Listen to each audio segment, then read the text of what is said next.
আসসালামু আলাইকুম। ইসলাম, দাঁড়াও, এদিকে আসো। তুমি আমার বাড়িতে ঢুকলা কেন? ও, সিলভিরে পড়াইতে আসছিলাম। না, ও তোমাকে স্যার করবো না, তুমি এখন যাও। কেন, ওর কি শরীর খারাপ? ওকে অসুস্থ? আমরা সবাই ভালো আছি, তোমার যাইতে কইছি, যাও। আপনি আমার লোকে জানি কেমন কেমন ব্যবহার করতেছেন, এরকম করে কথা করতেছেন কেন চাচা? কেমনে কথা কমু? আজকে তোমার চাচা আইছিল, তোমার আর কিছু কইতে হইব?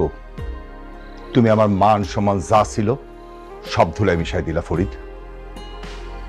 তোমার পরিবারে আমি খুব ভালো জানতাম, ভালোবাসতাম। তোমার চাচা কি কয়ে গেছে জানো? কইছে তোমারে আমার মায়ের কাছ থেকে দূরে রাখতে। আমার সম্মানে লাগছে, অনেক কষ্ট পাইছি আমি। আমি কোনো ঝামেলা যাইতে চাই না।